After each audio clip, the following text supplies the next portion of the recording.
thought I was doing a better job of allowing a space.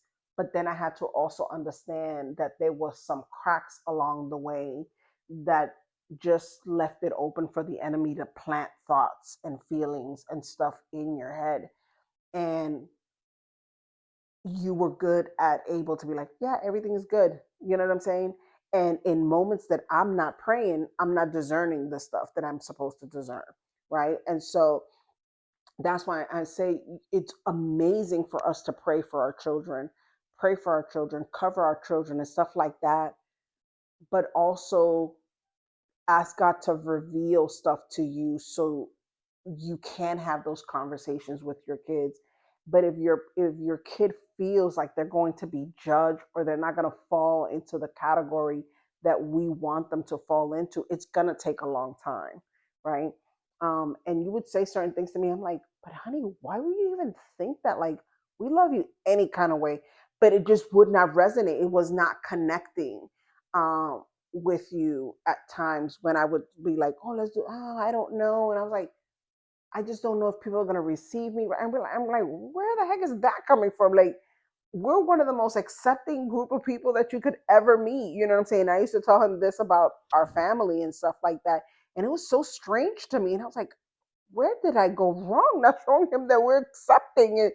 But then I realized when him and I started having conversations and it's just allowing your child just to say what they need to say without a major reaction. I was a very reactionable parent.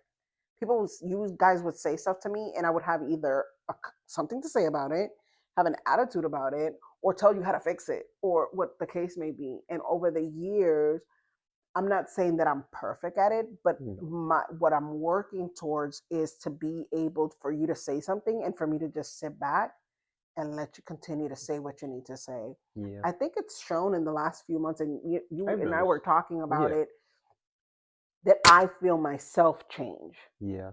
You know what I'm saying? Even in this conversation right now, It. I feel Yeah. chill.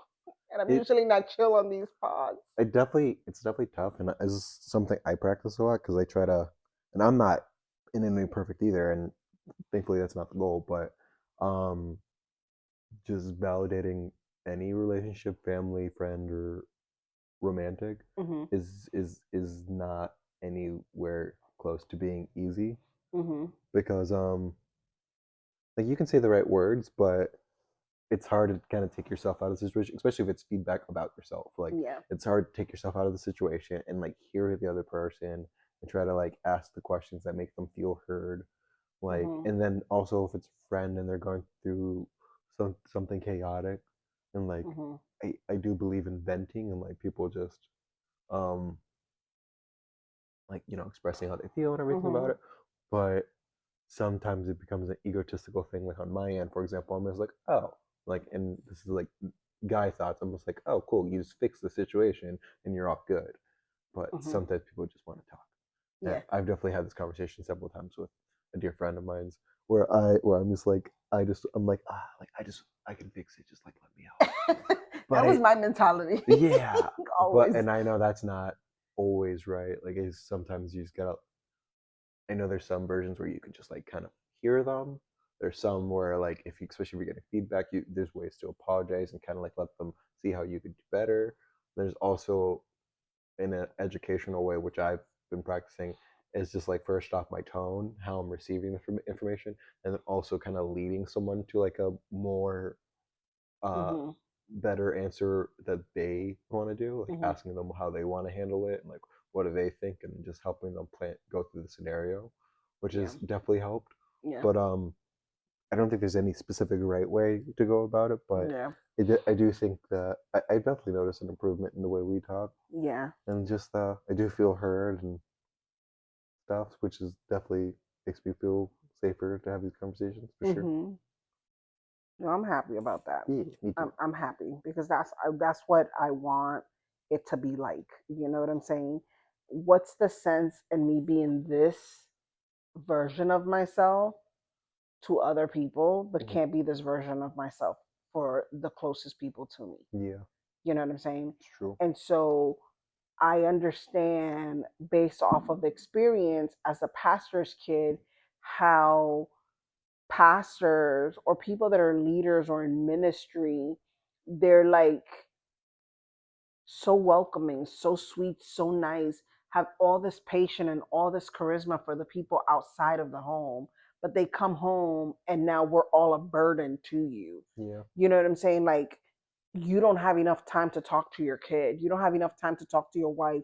You don't have the same um nurturing, the same charisma, the same energy for your wife and your children.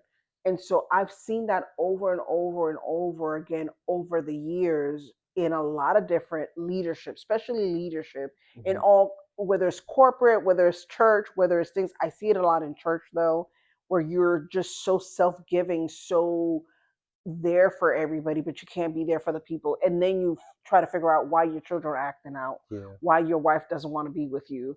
You know what I'm saying? Or your It, husband doesn't want to be with you and stuff. and I don't think it's impossible to grow in those situations. Like obviously, one thing we talk about a lot is just like self recognition. Like where are you at? How are you Yeah, treating people? What are self yeah self awareness. awareness? Like what are people saying about you to your face? Like and like also obviously it helps to be able to actually physically see how you are treating them and like the way they react. Hmm.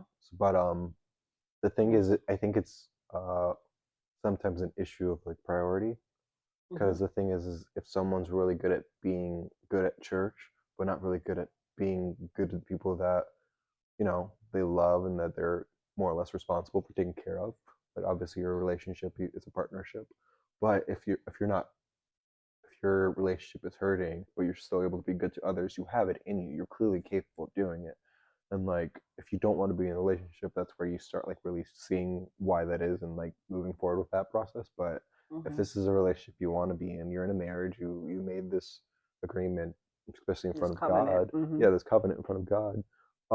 You need to be working hard, like you're trying to get your doctorate in your marriage, like your Yeah. master's, It's because it, it but it's that's where true. your first, your household should be the reflection Yeah, of God's love and the reflection of God's marriage between God and the I church. agree. The church can handle itself, that's God's church. However, if you're not practicing God's love the way God loves the church with your home, which is your first church, Hmm. then how can you, then you're being a fake at your real, at the other church. Well, it's You know what I'm true. saying? Because you have to live with your preaching, Yeah. because eventually it's going to fall apart. When you treat your family well, God respects it and loves it too. Like And he blesses yeah, you he in it. blesses you. Like he wants, like if you can't treat your wife well or your husband well, at the end of the day, like you're not respecting God. You're supposed to respect your spouse. You're supposed to love each other. Hmm. Like, and then one thing I've heard a lot the last couple of days is between the algorithm and YouTube, it's a bunch of being pushed of like women respect your husband. Like it's not a feeling. You don't do it just because you feel like he doesn't deserve it. No, you just do it. Like and then same thing, like because you don't want to be loved based off my feeling. I don't love you today. How does Yeah, that work? yeah. No, it's I just don't feel like loving you today. No, you just do it. You do it even when your feelings tell you otherwise because you care about this person and you're able You've and made a hopefully commitment yeah, you too. hopefully you're able to take yourself out of your feelings and just be like I still love this person. I'm gonna still kiss him goodbye, despite me being upset, me being in a bad Hmm. mood, or wherever I'm at. Because like that has to be your priority. If you this is your home, you want peace as often Hmm. as possible as you can take it. This is Hmm. someone that's supposed to be your best friend that you're creating a life with. Yeah. You should be fighting every day because it's the same thing. Like it's like faith is not a just like this peaceful thing. It's a fight all the time, and Hmm. like creating a strong relationship with God is a fight. Like it is the enemy is always going to try to come after you, and you need to be coming at it with very strong intentions of like this and that happening. I'm going to fight it. Yeah. Like God's going to protect you, but you need to also do your part. Yeah. And like I'm going to fight Yeah. for our relationship to be strong, and for the relationships that are supposed to be in my life to be strong. And I'm going to do everything and to the best of my ability prioritize the ones Mm. that matter Yeah. It's and all so that they're it, getting the like the pastor was saying today, Mhm. it's all in the heart posture. Yeah. You know what I'm saying? The posture of your heart. And if the posture of your heart is that you want to be faithful to God and you want to do what God has asked you to do, then you have to build fellowship and discipleship within your home. and loving and stuff, be a replica of God's love. You need to start that at home. It's And true. so there's a lot talking about love and stuff. Um, how do you personally define love? And what role has it played in your relationships and how you treat others? So I know we talked a little bit about Hmm. a relationship you were on, Yeah. but just in general, um, it could be what you thought it was and what it is now for you, what that really looks like for you. How do you define love, and what role does it play in your relationships with people? I think we talked a little bit about this because um, you are a very kind person, like very, very. You're a very kind person, but not only are you kind, but your heart is so big that you expect people to be the same. Very trusting And so, with my heart. yeah, you're very trusting with your heart, and you love hard because you have good intentions for people. Yeah. You know what I'm saying? So it's like that's why I'm like we just touched a little bit about that. Um, how do you see love? Like, what do you define love like Mm. with people? Or how you see them? I feel like this is just like an ever growing like answer because it feels like it just adapts every now and then. But I think for me at least, love is consistency in the way you show up. Like it's not necessarily like I'm not saying, you gotta be happy with me all the time. Hmm. I'm Hmm. not I'm not saying you have to like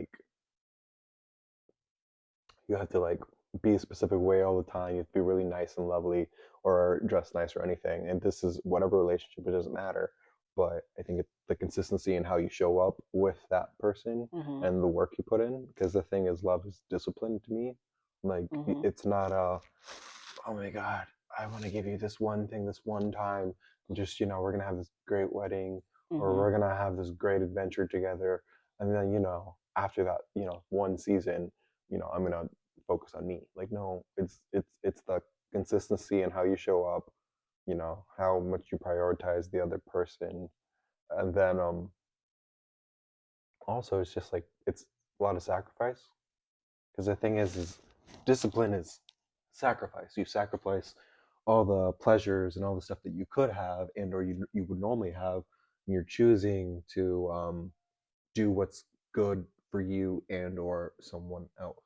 Hmm. And I mean, I work on discipline all the time, but I'm still always trying to grow in it because there's still things I fall short in. Hmm. But the way I try my best to love people now is in just showing up as often as possible. When I say I'm going to do something, I do it.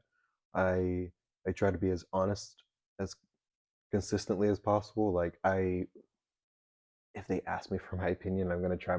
I might warn them, just like, hey, you might not want to Hmm. hear this, but that being said, I'm gonna try to be consistent with the way I talk and the Hmm. way I appreciate them, like whether it's gifts or just like constantly like letting them know how much I care about them. Like Yeah.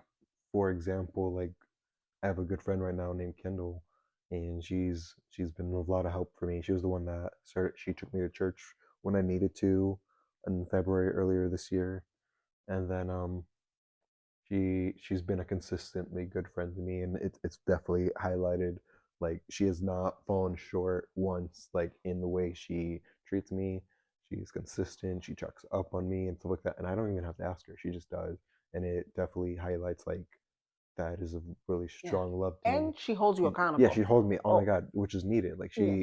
she's like the big sister I've never had before. But that being said, it's just like she's without even having to ask, she is consistently who she is, and who she is someone that's just very kind and like very generous with her time.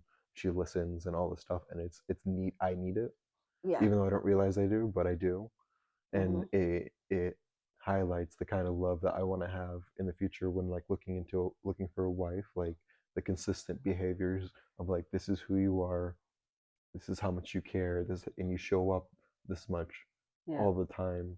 So Yeah. which is hard because like It is hard. that's not something everyone has, Yeah. and like I can. But like you said, you have to make a choice every day. And You that's do. one of the things that I tell people, especially when they're talking about marriage and stuff. I'm always like, you have to make a choice every day. I'm going to love this person today, even if we don't have a good day. You're gonna make their relationship Yeah, a priority. yeah. Like I mean, sadly enough, like I don't know if anyone, maybe people don't hear it enough, but it is a sacrifice. Mm. You're not supposed to like. Because you die It's to not a yourself yeah. every day that you're in a It's not relationship. a take. No, it's Yeah, like love give and and a take. marriage and all of it. Hmm. No, it's mostly a give. Like you're supposed to, and then the other person does the same. Yeah, At some point, if you realize you're the only one giving for a long time, we need to and it have hasn't been topped, conversations. yeah, and these conversations aren't like hitting properly, find yourself in therapy or something. But that being said.